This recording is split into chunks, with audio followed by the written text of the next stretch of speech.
इथून देवाची खडकाचे चिंदे केल्यावर त्याच्यावर फोटो कोट होय घोड्यानं देवाचं. खाली बोट आदि ब्रह्मे शिवबीज निर्माण झाला, काशी काळभैरव म्हणती तयाला, दक्षिण भागी पूर्ण गंगे तीरे आला, श्री म्हस्कोबा नामे प्रसिद्ध झाला.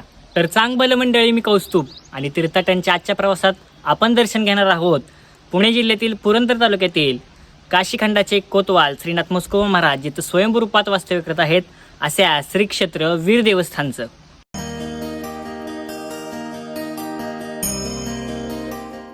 एका आख्यायिकेनुसार कमळाजी नावाचा धनगर भक्त हा सोनारीच्या काळभैरवनाथाचा निस्सीम भक्त होता. तो त्याच्या मेंढ्या घेऊन ज्यावेळेस सोनारीला मुक्कामी होता तेव्हा तो रोज सोनारीच्या श्री काळभैरवनाथाचं निस्सीम भक्ती करत.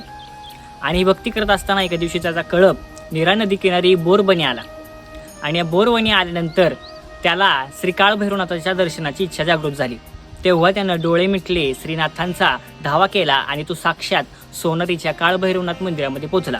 तिथं त्यानं पूजा केली आणि तो पुन्हा श्री क्षेत्र वीर म्हणजेच बोरबन इथे आला. काही दिवसांनी सोनारीच्या पुजाऱ्यांना संशय आला की कोणीतरी देवाची पूजा करून जात आहे. तेव्हा त्यांनी त्या व्यक्तीवरती दबा धरून ठेवण्यासाठी ते मंदिरामध्ये रात्री मुक्कामाला राहिले. आणि ही गोष्ट श्री काळभैरवनाथांनी कमळाजीला दृष्टांत देऊन सांगितली.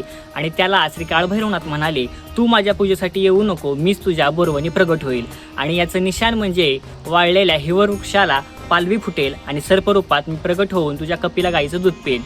ठरल्याप्रमाणे कमळाजी हा देवाची वाट बघत राहिला, पण देव काही आले नाहीत. तेव्हा त्यानं शिरकमल अर्पण करण्याचा विचार केला आणि तो शिरकमल अर्पण करणार तेवढ्यातच वीज कडाडली आणि हिववृक्षाला पाला फुटला आणि साक्षात श्रीनाथ सर्परूपामध्ये प्रकट झाले. ज्या ठिकाणी सर्परूपात श्रीनाथ प्रकट झाले त्या ठिकाणी स्मशानभूमी होती आणि त्या ठिकाणी स्मशानभूमीतील वारुळामध्ये नाथ प्रकट झाले, म्हणून त्यांना श्रीनाथ म्हस्कोबा या नावानं भक्त संबोधू लागले. ज्यावेळेस श्री क्षेत्र सोनारे होऊन काळभैरवनाथ घोड्यावर स्वार होऊन वीर क्षेत्र येत होते तेव्हा त्यांना मध्यभागी नीरा नदी आडवी गेली. आणि ती नीरा नदी पार करण्यासाठी नाथांच्या घोड्याने एका किनाऱ्यावरून दुसऱ्या किनाऱ्यापर्यंत उंच उडी मारली आणि त्याच्या पाऊलखुणा एका दगडावरती उमटल्या, म्हणून त्या क्षेत्राला घोडे उड्डाण असं नाव देण्यात आलं. आणि त्या ठिकाणी देखील श्रीनाथांचं स्वयंभू देवस्थान आहे. असे हे श्रीनाथ भक्तांच्या हाकेला धावणारे आणि नवसाला पावणारे अशी यांची ख्याती आहे. तुर्तास तरी इथेच थांबूया, पुन्हा भेटूया अशा नवीन देवस्थानी. तोपर्यंत सवाई सर्जाच्या नावानं चांगभलं.